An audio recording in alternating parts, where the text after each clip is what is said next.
warahmatullahi wabarakatuh. Selamat pagi, salam sejahtera, salam sehat dan bahagia. Saudara-saudara semuanya peserta apel pagi pada 4 Januari 2021 yang saya hormati dan insya Allah yang selalu berbahagia dan memberikan manfaat kepada keluarga, agama, bangsa, dan negara. Saudara, kita memasuki hari ini dimulai dengan sebuah niatan dan ikhtiar besar karena kita di 2020 kehidupan yang kita jalani tentu sudah memberikan kita banyak pelajaran dan pengalaman bahwa seluruh dunia, tidak hanya Indonesia, mengalami badai pandemi COVID-19 dan tentulah di sana sini banyak hal-hal yang tentunya sebagai generasi yang hidup saat ini kita mendapatkan makna hikmah pelajaran. Mudah-mudahan ini menjadi semangat kita bersama, semangat solidaritas sosial, semangat untuk mencerdaskan kehidupan sosial kita dan memperkuat satu sama lain, tetap melindungi satu sama lain, semangat untuk lebih bertanggung jawab. Itulah prinsip yang tentu kita tidak hanya menjalankan tugas, tidak hanya bekerja karena status kita, tidak hanya bekerja karena rutinitas, karena sekedar memenuhi formalitas, tapi lebih substantif daripada itu, bahwa pandemi hadir tentu harus dengan prasangka baik kita, bahwasanya semua ini adalah bagaimana kita sebagai umat dunia, kita hidup di era global yang berpikir kita sudah harus lebih diperluas, kita harus berpikir lebih besar. Berpikir besar itu adalah berpikir bagaimana kita harus mampu untuk menerima, bersyukur, dan sekaligus kita mampu untuk saling membahagiakan kepada semua. Batas negara sudah tidak ada. Apa yang terjadi di satu negara terjadi di seluruh negara. Dan pandemi ini tidak bisa hanya diselesaikan oleh satu negara. Seluruh dunia harus saling membangun solidaritas. Seluruh dunia harus saling memperkuat bahwasannya tidak ada negara satupun yang bisa untuk mengklaim akan menyelamatkan dirinya apabila tidak membantu dan melindungi negara yang lainnya. Inilah maksud saya, perspektif kita jauh lebih global. Mengglobalkan pikiran kita, mengglobalkan tindakan langkah-langkah kita, sehingga kita jauh lebih bisa bekerja, bertanggung jawab, terutama kepada rakyat Kubu Raya. 170.000 rumah tangga, 609.000 jiwa hari ini menjadi tanggung jawab kita semua. ASN memang bukan dipilih rakyat, tapi ASN menjalankan amanah dan tetap bertanggung jawab kepada masa depan rakyat. Pemahaman kita haruslah substantif. Maka di 2020 meskipun kita hadapi dengan situasi yang dimana kita harus banyak beradaptasi, banyak menyesuaikan diri, dan banyak melakukan hal-hal yang sifatnya untuk bisa mengalah pada kepentingan yang besar, dan tentulah di sana sini pembatasan gerak kita dan sebagainya harus lebih menyesuaikan karena kita ingin saling melindungi. Namun demikian, saya tentulah mengapresiasi kepada seluruh jajaran, seluruh SKPD sampai ke tingkat bawah. Alhamdulillah bahwasannya Kabupaten Kubu Raya yang mana menjadi tanggung jawab kita bersama dengan situasi pandemi COVID-19, namun dari amanah di APBD sebagai bentuk tanggung jawab kita bersama untuk dijalankan, direalisasikan, disampaikan, diserahkan dengan program kegiatan. Alhamdulillah kita pemerintah Kubu Raya mampu tetap mencapai angka 94% dari total APBD daya serap yang ada di APBD Kubu Raya. Di sini saya tentu mengapresiasi semua kinerja saudara-saudari dan tentu kita tidak boleh terlena. Ini semua adalah bagian tanggung jawab besar kita. Justru kita pahami bersama di era cepat, era digital, era di mana persoalan masyarakat juga sangat cepat. Kita harus mengejar masalah itu. Dan masalah pasti datang lebih dulu. Itulah tanggung jawab kita, tidak sekedar tugas. Bahwasanya bagaimana kita mampu menyelesaikan, memecahkan masalah, mengejar solusi. Makanya saya selalu berpesan, saya selalu mengajak semuanya, mari kita terus menjalankan kinerja dengan pemikiran lebih pada gagasan solutif. Sekali lagi, gagasan solutif yang selalu mengejar solusi. bukan persoalan dipersoalkan, bukan masalah dimasalahkan, bukan memperbesar isu masalah, tapi memperbesar isu solusi dengan ide cerdas, dengan langkah yang bijak, berpikir besar, dengan langkah yang tenang, dan juga mampu memberikan dan menjawab apa yang menjadi keresahan, apa yang menjadi kesulitan, apa yang menjadi jeritan nurani rakyat di seluruh titik penjuru Kuburaya ini. Maka saya berpesan selalu, tidak pernah henti-hentinya pada saudara-saudari sejak dulu, marilah kita mulai dengan niatan ikhtiar. Tentulah kita harus mencintai di mana kita mengabdi dan bertanggung jawab. Kita harus mencintai rakyat Kuburaya. Kita harus punya rasa memiliki terhadap Kuburaya. Karena ini memang sudah menjadi hal yang melekat pada diri kita. Kita mengabdi di Kuburaya, tentulah kita harus mampu menyatukan dengan suasana batin rakyat Kuburaya. Apa yang dirasakan rakyat, kita harus mampu merasakannya. Disinilah dibutuhkan 4 kecerdasan kita. Baik spiritual sebagai bagian daripada yang melekat pada diri kita secara lahiriah, tapi kita mampu untuk selalu melihat bahwa ini adalah kesempatan dan peluang kita untuk selalu beribadah, dan juga bagian daripada cara kita untuk memberikan rasa ketenangan batin kepada kita dan keluarga dan semua yang kita jalankan. Kecerdasan intelektual tentu sangat dibutuhkan untuk mengejar solusi. Kita sudah tahu 1 tahun 365 hari dipotong libur Sabtu Minggu, dipotong libur hari-hari perayaan nasional, dipotong dengan hal-hal yang tentu kita juga butuh untuk melakukan perjalanan ke sana sini. Tentu efektivitas kita kerja tidak lebih dari 200-an hari. Maka saya selalu mengajak, marilah kita berpikir selalu inovatif, marilah kita berpikir selalu kreatif. Tidak hanya setiap ada kekurangan kita langsung menjawab dengan cara klasik, kurang ini, kurang itu, semuanya kurang. Tidak ada yang cukup. Jangankan kita yang kabupaten baru 14 tahun ini, kabupaten, kota, provinsi yang sudah lama pun selalu semuanya masih kurang. Tenaga, birokrasi, apalagi tenaga pendidik, tenaga kesehatan. Maka kalau kita hanya berpikir standar, maka ini semua tidak akan mampu kita dan makin banyak persoalan yang tidak bisa kita kejar. Apa yang bisa kita capai apabila kita bekerja hanya dengan rutinitas belaka? Strategi Kepung Bakul itu dimaksudkan segala sesuatunya berjalan spontanitas. Kita saling membutuhkan. Tidak ada satu SKPD pun bisa mencapai sasaran dan juga hasil outcome dengan baik tanpa bersama-sama dengan SKPD yang lain. Karena kita ini bekerja kepada seluruh sektor kehidupan masyarakat, seluruh kehidupan rumah tangga. Dan yang kita urus, terus-menerus saya ingatkan, adalah rumah tangga. Cukup pangan, cukup gizi, cukup pendidikan, hidup sehat, rumah layak huni, dan juga bisa bersosial dengan baik, beribadah dengan tenang, dan tentu juga mencapai kebahagiaan. Visi bahagia kita bukanlah sekedar visi hanya untuk proformalitas. Justru disitulah kata kunci dan inti daripada sasaran yang kita kejar, yaitu berusahalah membahagiakan masyarakat, membahagiakan orang banyak, dan insya Allah disitulah kita mendapatkan kebahagiaan. Maka kecerdasan intelektual kita jadilah pembelajar sampai akhir hayat. Disinilah kita harus terus, bukan karena usia, tapi justru karena kita semakin tahu rakyat, semakin tahu persoalan, semakin kita tahu bahwa kita masih miskin pengetahuan dan masih banyak yang harus kita pelajari dan harus kita perjuangkan. Maka saya selalu mengajak dalam pikiran terdalam, ayolah terus berusaha memahami apa kesulitan dan apa yang harus kita kejar, solusi-solusi itu pada masyarakat kita. Berdiskusilah, berpikir besar, mengajak semuanya dengan langkah-langkah yang nyata. Kita berusaha membuat inovasi-inovasi skema, pendekatan cara kerja, dan desa-desa pun 118 desa kita berusaha mengangkat martabatnya, mengangkat derajatnya, membuat mereka naik kelas, membuat mereka naik standar.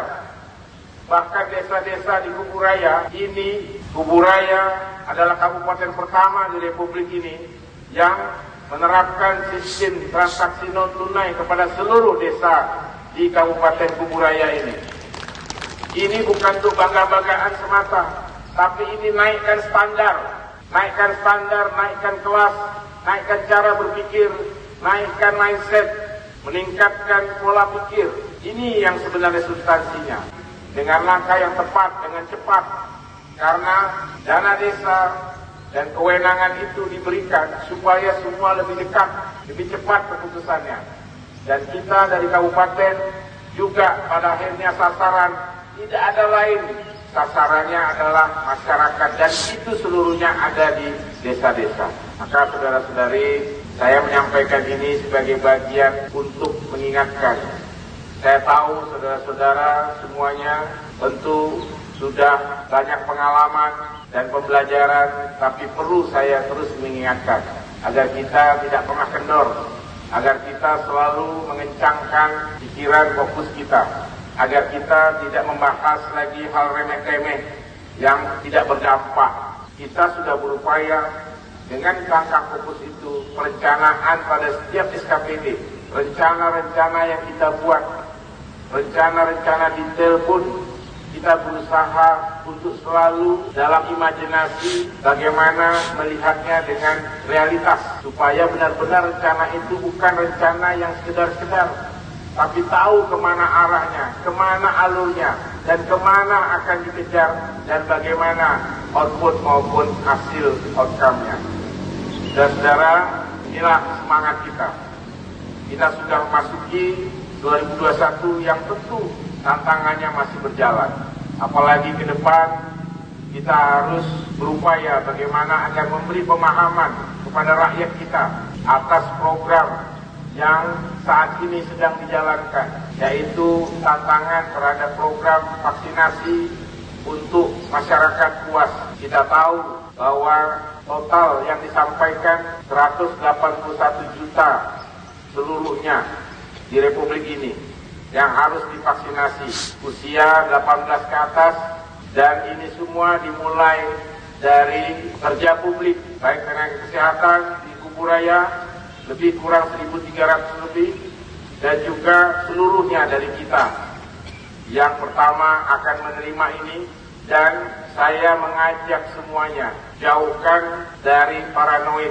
Sederhananya, hadapi dengan pikiran tenang, hadapi dengan keyakinan tinggi bahwa niat kita adalah untuk melindungi semuanya dan generasi kita. Insya Allah, apabila ini ada dalam pikiran terdalam kita, maka marilah kita meyakinkan bersama agar semua ini juga demi untuk menyelamatkan kehidupan daerah kita, Indonesia maupun dunia. Karena kita sudah harus berpikir mendunia.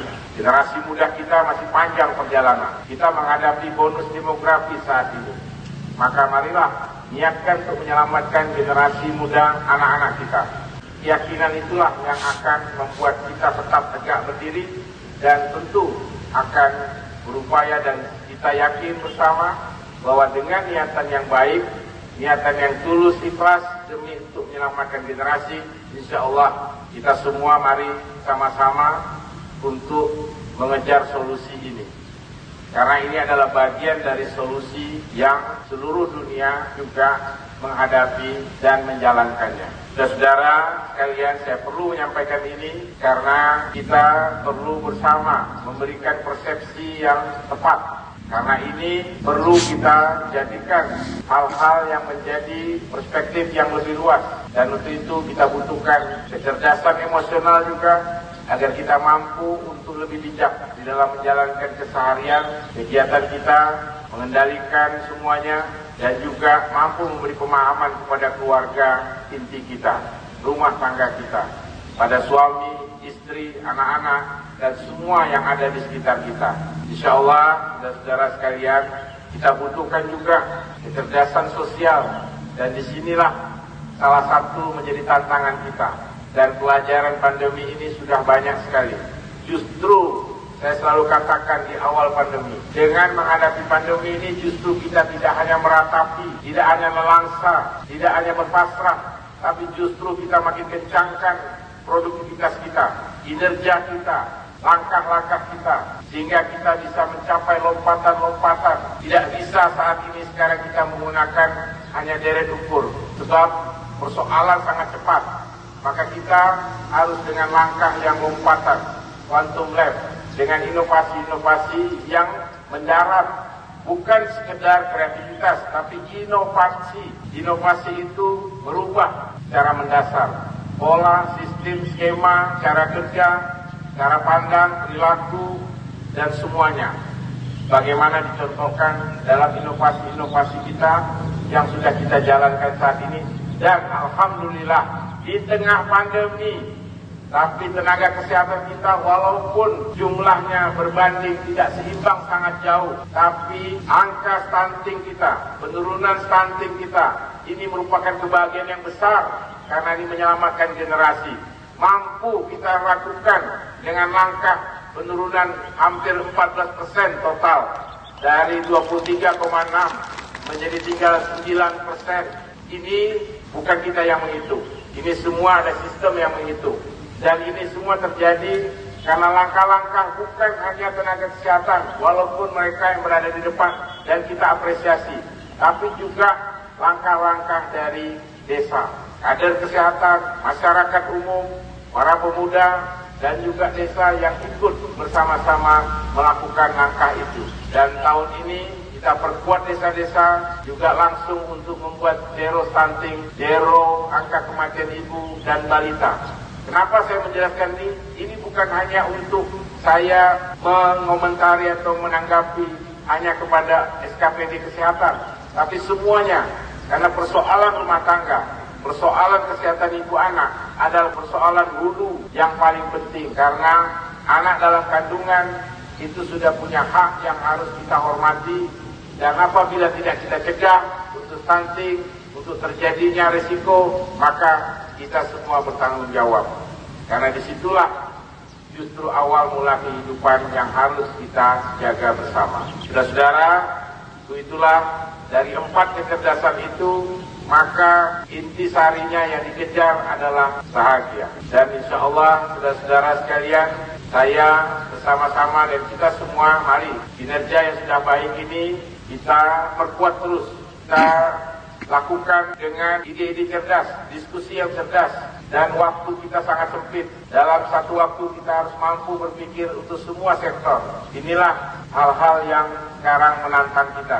Dan untuk itulah, saudara-saudara, dengan keyakinan yang penuh dan semangat yang tinggi, pada apel pagi ini, saya sekali lagi berterima kasih, mengapresiasi, dan mengajak sekaligus di 2021 ini, sesuai dengan visi misi RPJM dan juga program kegiatan yang ada yang sudah disusun di APBD 2021 ini, termasuk juga bagaimana kita membangun kepembakol bersama, sinergi bersama dengan semua kemitraan TNI, Polri, desa-desa, kemudian juga masyarakat, elemen semua organisasi, baik keagamaan, organisasi budaya, organisasi masyarakat, dan semua elemen pemuda, gerakan-gerakan perempuan, dan juga kita menyikapi isu-isu gender serta penguatan ekonomi rumah tangga. Marilah dengan berbagai fondasi besar itu, ayo kita sama-sama kencangkan, terus kita yakini bersama bahwa yang akan kita hadapi di 2021, insya Allah kita semua saling mendoakan, saling memperkuat, saling berikhtiar baik, karena di tengah pandemi ini marilah kita selalu membangun pikiran-pikiran positif dan juga memberikan tauladan-tauladan yang terus bersemangat, terus antusias, agar rakyat kita pun tetap bersemangat, antusias, dan juga mampu untuk bagaimana bisa memperkuat setiap rumah tangganya. Terima kasih atas perhatiannya, mohon maaf atas segala kekurangan pada 2020 kemarin. Mari kita perbaiki bersama. Dan saya pun selaku Bupati tentu juga dalam banyak hal, dan pasti sebagai manusia kita semua juga butuh masukan dan diskusi serta hal-hal yang selalu kita jadikan referensi bersama untuk sama-sama belajar terus-menerus tanpa henti.